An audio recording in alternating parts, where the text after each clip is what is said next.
Hi, welcome back to Something in the Wilderness. My name's Steve, and each week, I pick a song by Andrew McMahon from throughout his career and talk about it. Occasionally, I have a guest to help out, and today, we're fortunate to have Diane here on the show. She's a lung cancer patient advocate, and she has a story that I want Andrew McMahon fans to hear. Diane, welcome to the show. Hi, thank you for having me. Can you start by telling us a bit about yourself? Sure. So I'm a huge Andrew fan. I started following his music in probably early 2003. Just a little bit about that. My sister and I, we went to a Juliana Theory concert, and we walked in and as TJT fans, and we walked out Something Corporate fans. So we've been following him ever since. Both of us have, we've seen him almost 50 times, not quite that many times, but almost. And wow. Yeah. And we've seen him in about 10 states. And other than that, I am a lung cancer survivor. I was diagnosed in 2014, and I was a young adult. I was 30 years old when I was diagnosed, which is very unheard of. You don't really hear of too many young adult lung cancer survivors. But I was diagnosed when I was 30, and here I am still here 7 years later. We're really glad you're here and on the podcast to tell your story here, so thank you for coming. You had mentioned in an earlier conversation that we had that there's a stigma of lung cancer diagnosis. Can you give me some more detail about that? Of course. So the stigma behind lung cancer is that you only need to have smoked to get it. And I am living proof that that is not the case, because I am a never smoker. I never touched a cigarette ever in my life. And the only thing that you need to get lung cancer is lungs. And I'm pretty sure everybody qualifies for that. Can you take us through a typical day in your diagnosis versus a typical day nowadays? In the beginning, it was a lot of doctor's appointments, in and out, a lot of waiting for the doctors, waiting for tests. It was very stressful, to say the least, but a lot has changed. I'm one of the lucky ones, because I actually found a treatment that put me into no evidence of disease. And basically what that means is, you hear a lot about remission in cancer. Mm-hmm. In lung cancer, you don't really use the word remission. You use the term no evidence of disease. And so I was in a clinical trial, and okay. It made me no evidence of disease, which is, the best that I can get right now, because I'm stage 4, so it'll always be there. But with that being said, my life now compared to my life when I was diagnosed, I work a full-time job. Sometimes the biggest stress in my life is just what I'm going to make for dinner. So it's a lot different than what it was when I was diagnosed. I can't even imagine. And like I said, I thought it was really important for you to tell your story for those of us like myself who don't know about diagnosis and treatment and how that changes one's life. So as a cancer survivor, has your life changed more during COVID than, say, the average person? It has changed, but not a lot. I work an office job, so instead of working in the office, I work from home. I still have to go in the office one day a week, but other than I'm working from home. Mm-hmm. I stay in a lot. I don't really go out.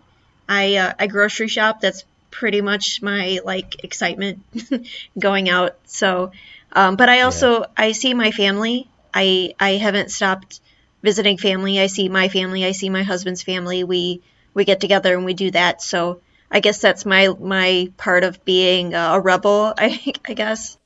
My sister comes over. I have a twin sister, and I see her and her kids, and my mom and my dad, they come over. And so it's changed. I know COVID is there, and I know COVID is real, but I guess I don't travel as much as I used to, and I don't do anything like recreational activities, I guess. So it's a lot like most people, because we crave connection. So I completely understand wanting to see your family. We do the same thing. We're safe about it, and I get that. Yeah, definitely. So the song Diane and I agreed to discuss today is especially relevant to her, and it's given me an opportunity to learn more about her story. And also, it features her name. So today, of course, we're talking about Diane the Skyscraper. The band is, of course, Jack's Mannequin. It's track 2 from the Dear Jack EP, released on October 30th, 2009.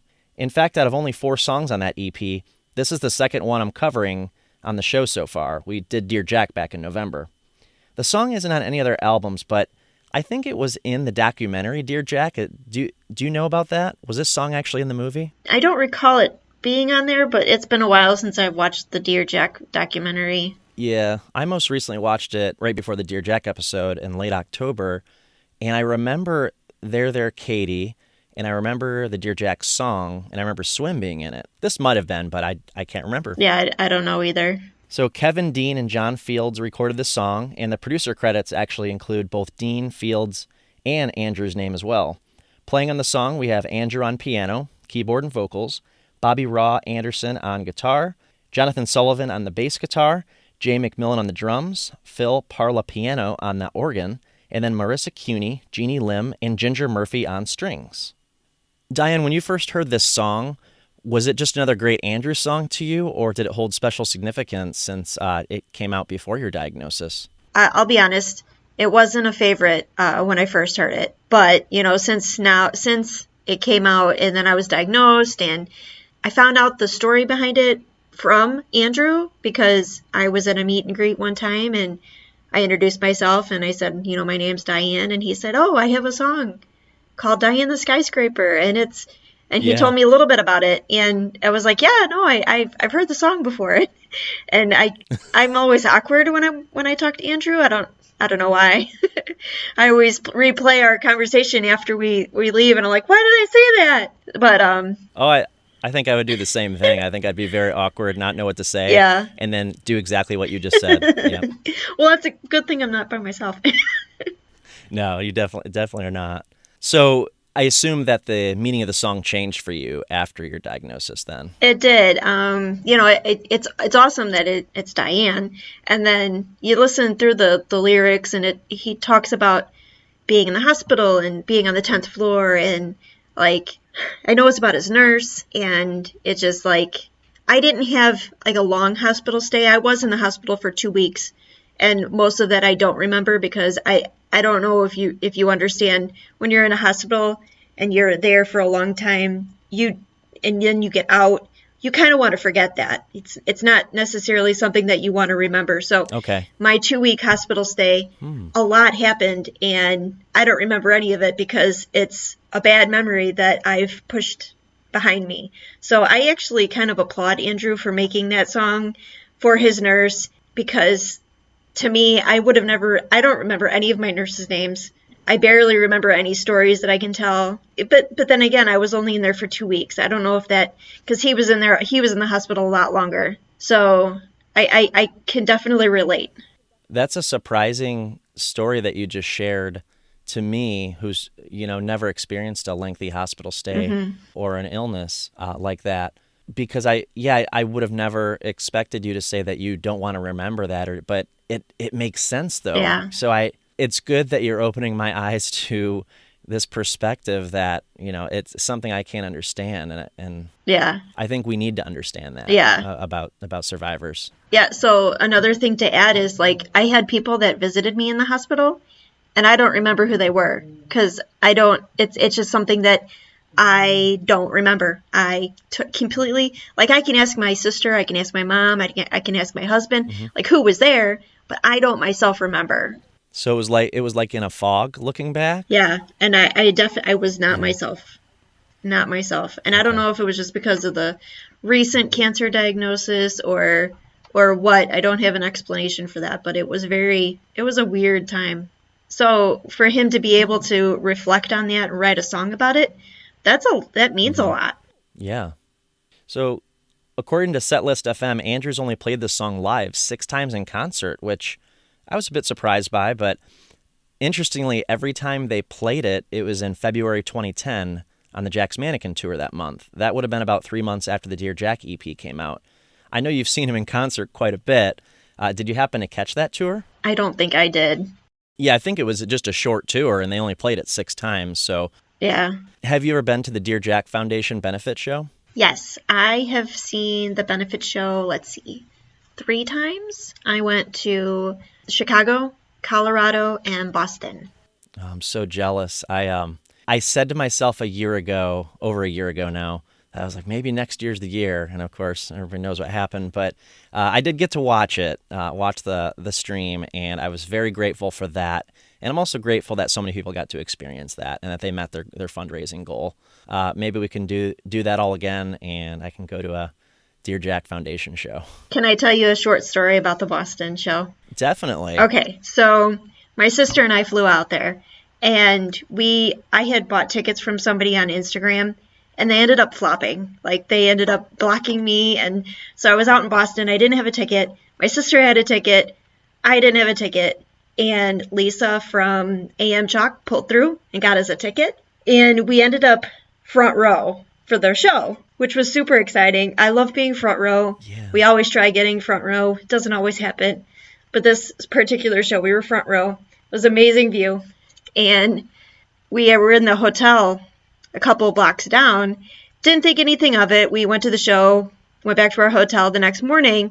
We're checking out, and here comes Andrew. Oh, sweet. And he recognized me and my sister, and he's like, "Oh yeah, I seen you guys in the front row last night." We were like, you would have seen it on our faces. We were just like, "Oh my God, did that just happen?" We walked across the street to the Panera, and we were just like, I don't know, we were dumbfounded. We're like, "Oh my God, what just happened?" Like, it was just one story that we got out of that, and it was just amazing. Wow, that sounds like a very interesting couple of days there. Yeah. Well, props to that. You said it was Lisa at AM Chalk. Yes. Props to her for hooking you up there. Oh, yeah. That's great and that's something I've noticed about the Andrew fan community. It's so supportive of others in the community, and of course of his work and everything that he's trying to accomplish with his philanthropy. And I so appreciate that. It's such a nice group of people. Yes. Yeah, I agree. I mean, Lisa's been a huge supporter of mine, just in my cancer journey and everything. And she's helped me and my sister out like numerous times. Like, I can't say enough good things about her. Yeah, and the fact that you ran into him the next day, that was one thing. But then the fact that he recognized you. Yes. Yeah. We sat down, we were eating bagels at Panera, and we were just like, I think we sat there for a good 10 minutes and didn't talk, because we were just like, wowed. We were just like, oh my God, did that really just happen? Yeah, like, I need to remember this moment forever. Yeah. One of the reasons I brought up the Dear Jack Foundation show is because I'm surprised that's not, I would think that would be the place where he would play that song. But I guess there's a lot of songs related to his cancer journey that he likes to play there. Plus, he likes to play the hits. So I get it. Yeah. He has a lot of material that he could play. Considering how many times this song was actually played in concert, I'm surprised by the amount of YouTube videos out there of it in concert. So there's I think every time it was played, it must have been recorded and put on YouTube for somebody or by somebody. So I'm going to post the link to a show where he played it for, I think, what was the very first time in concert. I'll warn you, the audio quality is not that great, but I thought it was good historical documentation for the first and one of the very few times that it's actually been played in concert. So Andrew told the audience in that concert in February 2010 that the song was written about his first nurse, like you said, when he was in the hospital and he had his cancer diagnosis in New York. I also read that it was the only song that he wrote while he was in the hospital, and he wrote it the second night he was there. Since you said you don't remember any of the hospital staff because you don't remember much from that time, is there someone from that time?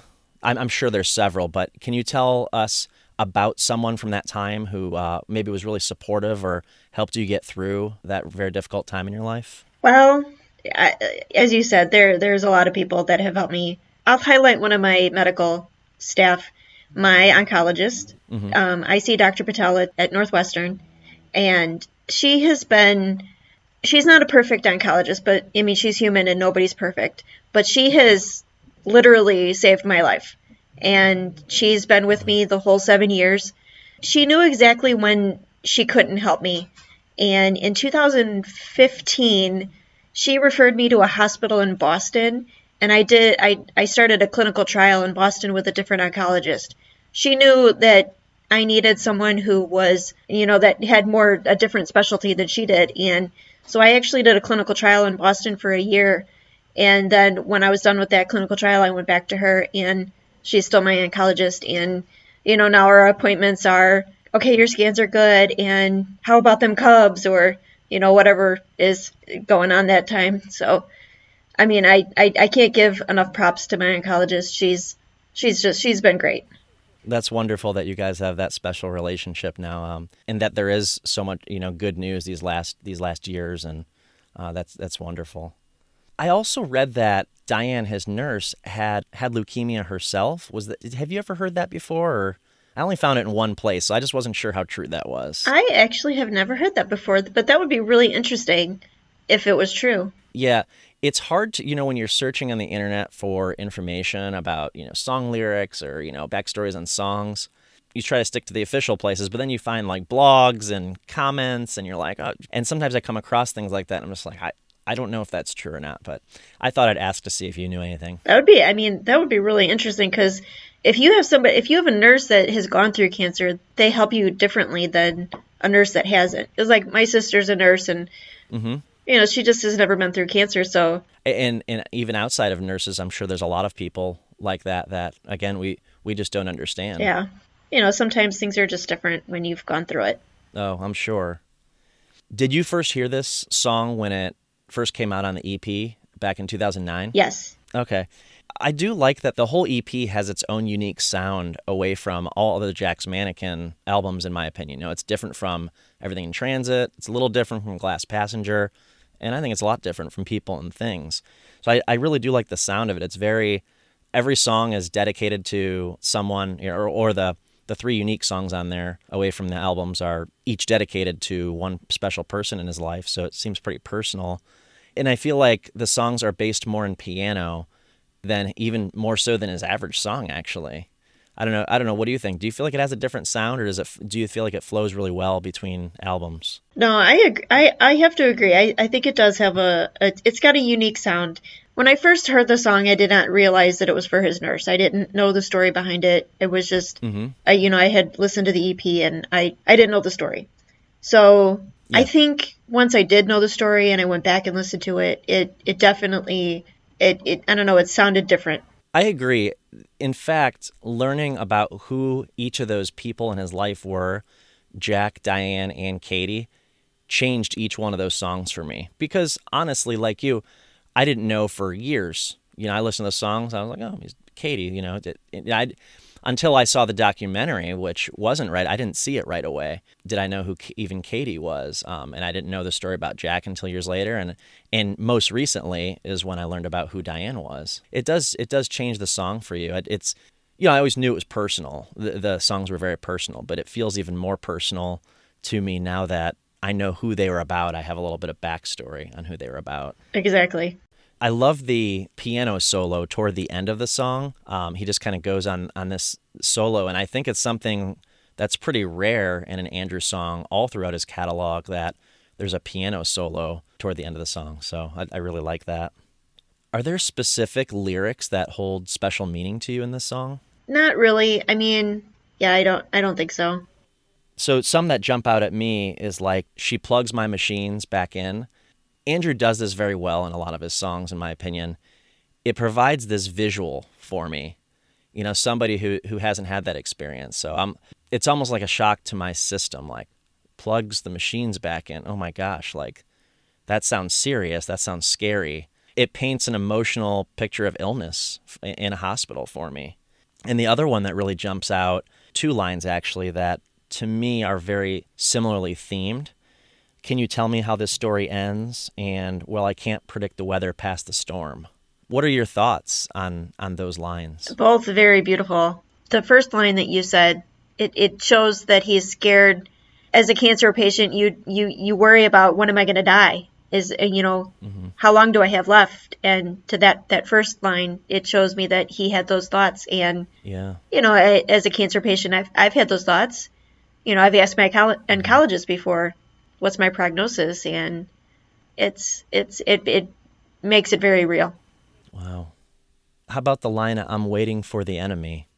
Can you relate to that when you were battling? Yeah, I mean, is that how you thought of cancer? Is that how you would think of cancer? Yes. So when I was going through chemo, I don't know how many times people told me, when you're going through chemo, you got to pretend like you're shooting the chemo is shooting the bad guys in your veins, and like that's what it like it's the bad guy.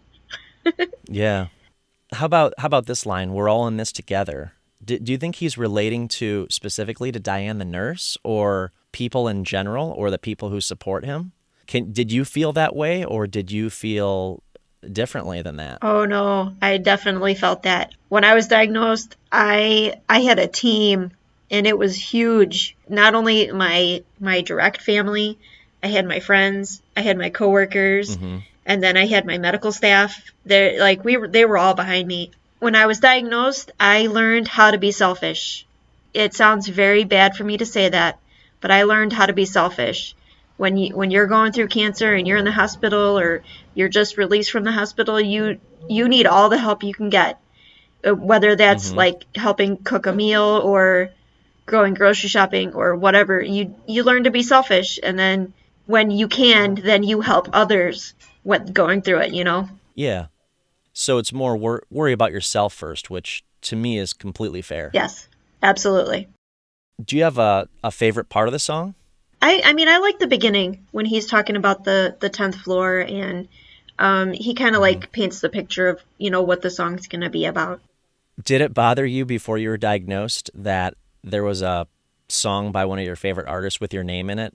And the reason I ask that, I should probably preface it with, I have friends who there's a catchy song with their name in it. For at least one friend I know of, it really annoys him. Did you have any of those feelings when you heard the song, or if the song happened to come on when you didn't prompt it, like on a playlist or something? So I will say it's Diane the Skyscraper is not in my daily rotation. So it's not one of my favorite Andrew songs. With that being said, when I first heard it, I love that Andrew came out with a song that had my name in it. So no, I Mm-hmm. don't have that bad blood about it. Like I loved it. I don't even remember when I found out that it was about his nurse because I knew it was about his nurse before he told me, but I don't really remember like a time frame. Yeah. But it definitely changed it once I did, and I was like, okay, I get it. There's a lot more to it than when I first heard it. Do you think that it isn't maybe in your regular rotation because you mentioned earlier that it's not a time of your life that you like to remember being in that hospital? Or does it remind you of the hospital? It kind of does, yeah. Yeah. Like I had mentioned going back and forth from Boston. I didn't take any pictures when I went to Boston. It was just, I mean, and maybe this is just me, as a cancer patient. Maybe I don't know.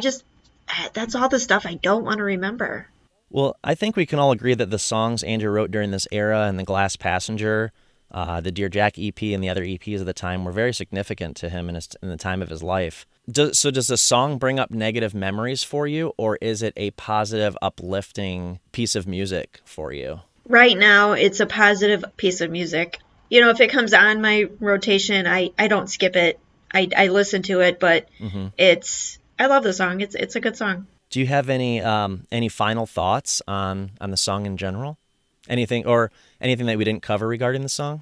It's definitely not a normal Andrew song. There's a lot of things that are different. I think he repeats himself a lot in the song. I've noticed, and Hmm. he doesn't really do that a lot in his other songs. But if I didn't know that it was about his nurse, you could almost tell that it was a special song to him for some reason. No, I completely agree with that. I think it's a very unique song in his catalog, and like I said, that set of songs is unique from the other Jack's Mannequin stuff. But overall, I mean, listen to that song. It's pretty different from a lot of his stuff, and I don't know if that's why I enjoy it, or maybe it's just that I can feel how personal it is to him.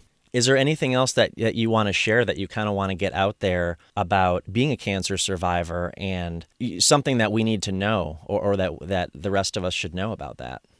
Well, I would like to say that I appreciate the Andrew McMahon community and how they rally around the Dear Jack Foundation, and they put up the fundraisers and they support one another and just keep fundraising and helping out the life listers and sending cards. Any sort of mail or whatever when you're a cancer patient, whether it be a card or whatnot, it means something. So keep writing cards, keep fundraising, do your teams and all of that. And so, yeah, keep on. Thank you for that. Diane, I really appreciate you as an inspiration to others who are currently fighting the most difficult battle of their lives. I'm so glad you're here today and willing to share your experience with us. So thank you so much for that. Thank you for having me. You can find more about Diane and her website at www.dianespry.com, which I will link in the show notes. Diane, is there someplace else online we can go for information, or what can we do to help? Yes, if you would like to support lung cancer research or awareness, you can go to, I'll give you two, longevity.org, and there's a button that says donate now. Or you can also go to Go2 Foundation, which I recently just started as a phone buddy for them. Thanks. I'll link both of those in the show notes. Well, we can't predict the weather past the storm, but we can help each other through, right? Take care, guys.